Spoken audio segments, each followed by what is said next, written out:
Attention passengers. This is your co-pilot speaking. Your pilot is black mind, so you are not going blind and there is no power failure.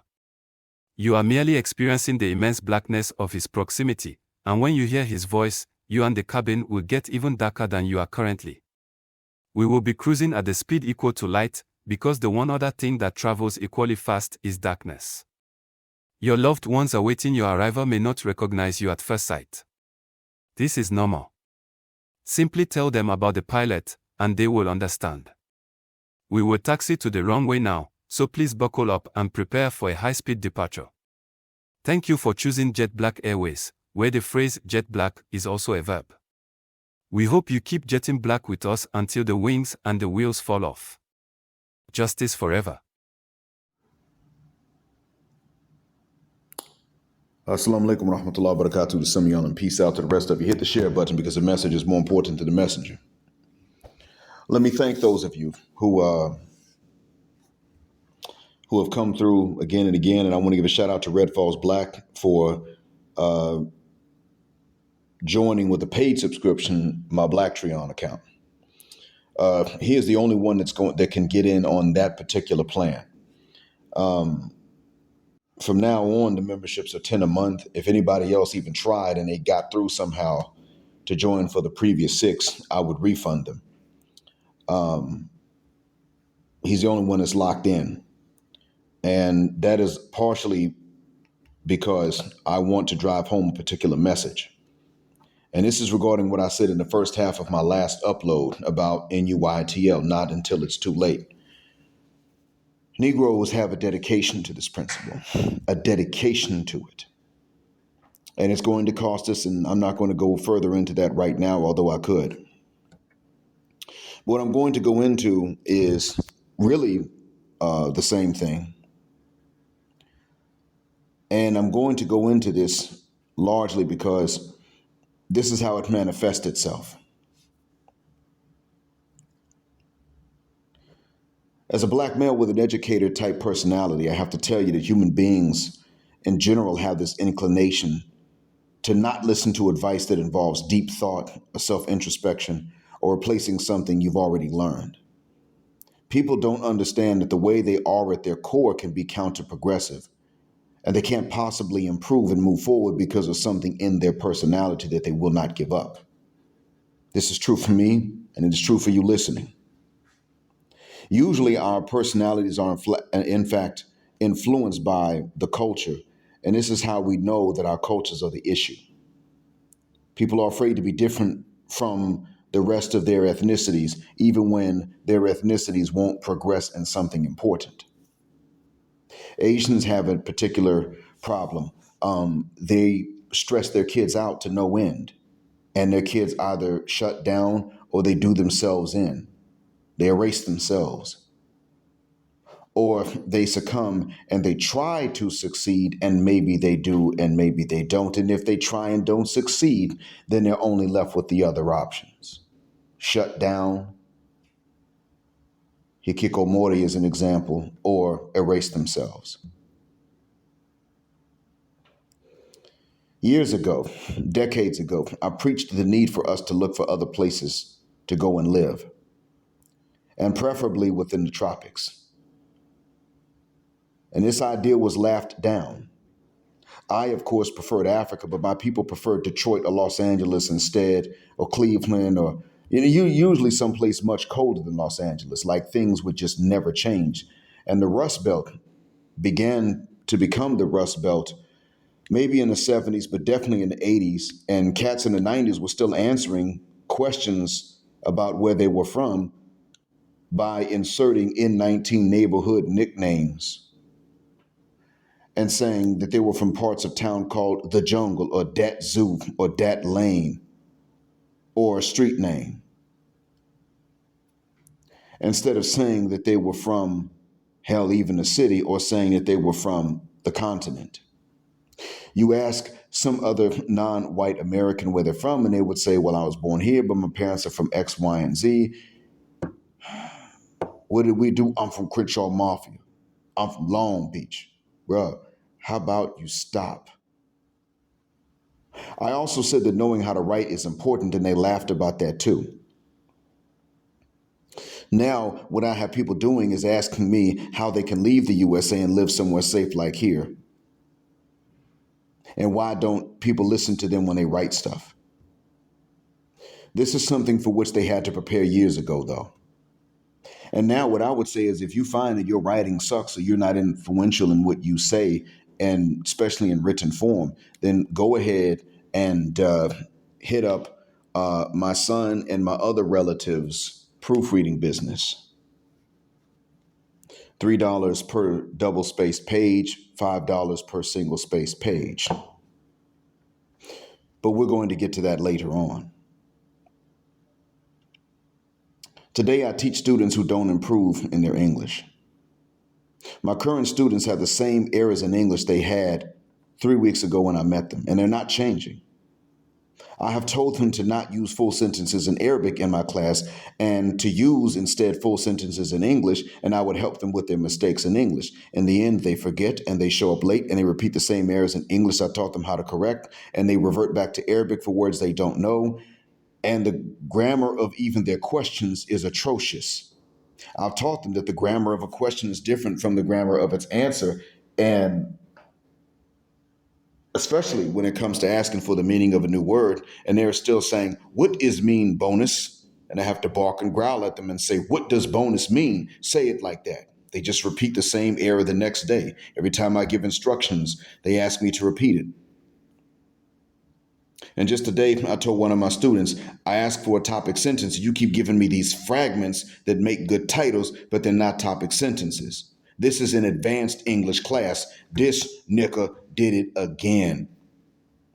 Ghetto ass. I told him that if he would add accent marks over the E's in the English word resume, then it becomes the French word resume. I explained this to him. Right after I said this to him, his big chunky ass looked right back at the French word on the board and said resume for the third time, 3 times repeating the same mistake. I had to tell him, you are going to fail out of here and I will drop you from this class.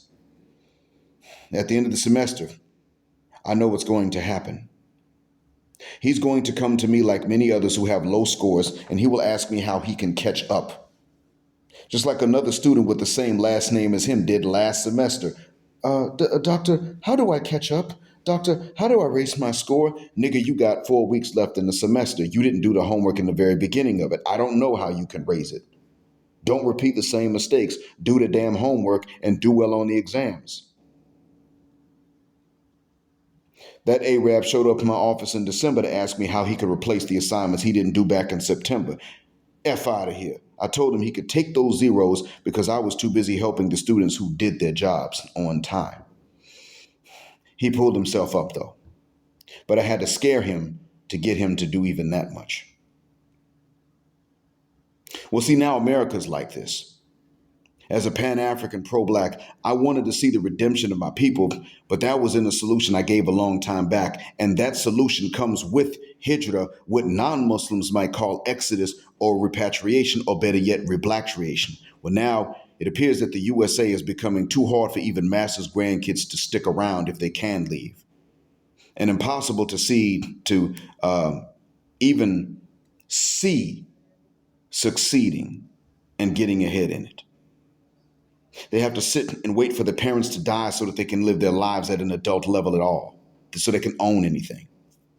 That's if their parents have a damn thing left to inherit. It's up, but they don't have the time or resources it would take to fix it. We definitely don't have these things. Many of us were slow to move for one reason or another, and many of us are now going to pay dearly for that. Now, we heard of Repatriation since before Liberia and Sierra Leone were even colonies, and being settled on their coast by returning diasporans. But what did we say? Ain't no hot combs in Africa. What we gonna do in hot ass Africa? They couldn't even make a gangster movie without someone making jokes about it. Marcus Garvey had a ton of subscribers, and most of them were in the South, actually, despite him being in the North and thinking his support base was there. What does this tell you about our people, though? It tells you that we actually are homesick, and that in the South, where we pretended to be the most stubborn and dense, we were also the most homesick and conscious in many ways. We wanted to leave, but we wanted an easier adjustment. I get it. Doesn't mean that we can have that, though. You see, maybe it's not going to be the home continent for many of us. Depends on where you go. Honestly, I understand why many of us might be afraid to leave the West for some parts of Africa. Honestly, one bad habit many West Africans have is that they won't tell you that they don't understand if they don't understand you. That's the same bad habit for which we disrespect Indians here in this part of the world. They're on that pretend to understand BS and try to fake it until they make it without learning what they need. Well, both Indians and West Africans who don't understand English will nod their heads and pretend to understand. Now the Indian will turn around and answer something you never asked him, but he memorized it, so he'll use that. West Africans who don't understand us, which is actually very rare because most of them learn English, will nod and not say anything in response. And that can be very taxing mentally if you are exposed to that for hours at a time every day because you live there. If you move to Senegal and you don't speak French and you don't speak Wolof and they don't speak English, they just keep nodding their head at you and you get confused. However, nowadays, we wish we could be somewhere else, established somewhere else other than the United States or Canada, and most of us can't get out. For even a sizable minority of us, let alone a slender majority, to leave the USA or Canada or the UK, especially Canada or the USA, would take years. More years than the USA has as a singular nation, let alone a powerful nation among nations. Before you even ask me, what do I do now? Let me tell you that if you have a plan already and you are making progress, continue. But if you have no clue and no plan and you were in your late 20s, you are already behind in terms of just getting information. So forget about repatriation. You're going to sink. You're going to wind up living off grid, or you're not going to live. We're going to lose a lot of our people, and I mean our men, partially because of that slow move to repatriate, which we often get from Keisha herself.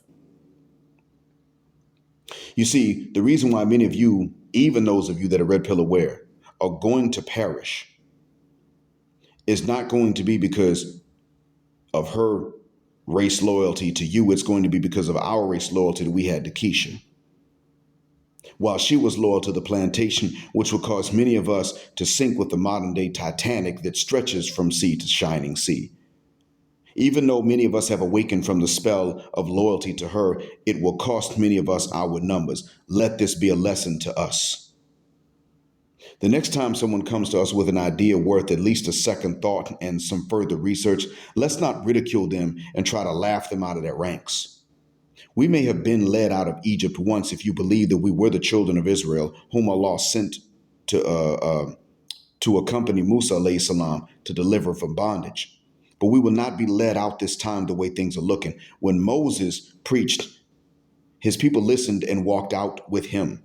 Though they got disrespectful later on in the journey outside of the land of their bondage, this time it's more like Noah's Ark, in which many of Noah's people refused to help build even in case of a rain to come later on. I wish it was different. But if I live in the USA, as unbearable as you all describe it to be,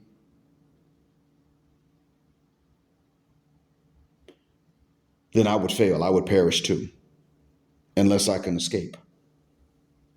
And if life in the USA is unbearable as you all describe it to be, then what I said is coming. And I hope to be wrong, and I will be glad if I am wrong about it, but I can't see how. The best place to be a Black person is outside of the gynocracy. But some of you think that if you live in the States and you just escape the community, you are outside of it, when in fact, that's not the case. The gynocracy is not just over our community, it is over the states. It is not even always run by women, but oftentimes by fathers of daughters who simply don't think that God's wisdom supersedes man's. And so they have legislated and they continue to legislate or uphold or simply refuse to repeal legislation that puts responsible, providing men at the mercy of women that don't like them and who are incentivized to leave them.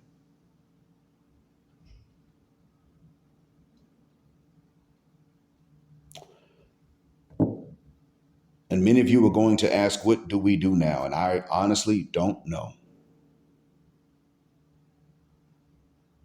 There are many of us who are not even at fault and are going to perish. There are many of us who are in a zone in which we could wind up perishing or not. And I don't even know necessarily what to tell many of you.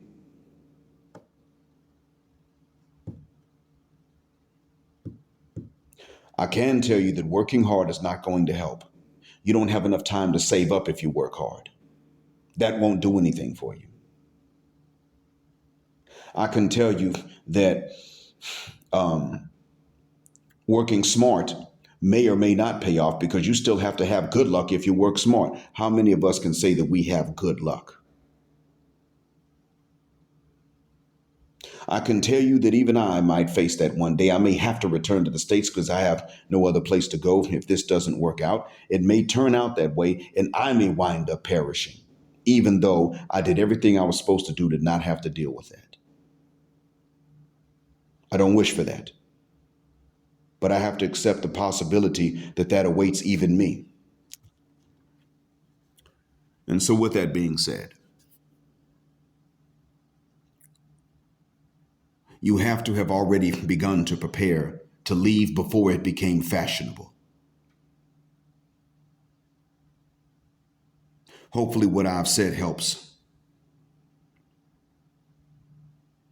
Thank you for listening again. And I'm sorry that I did not have better news than this. As always, black heart, black mind, black out, assalamu alaikum, and black heterosexual non-select male power just because they don't like it, and black patriarchy until extinction of judgment day. Thank you for flying again with us here on Jet Black Airways, where jet black is also a verb. Keep jetting black with us until the wings and the wheels fall off. Gender justice forever.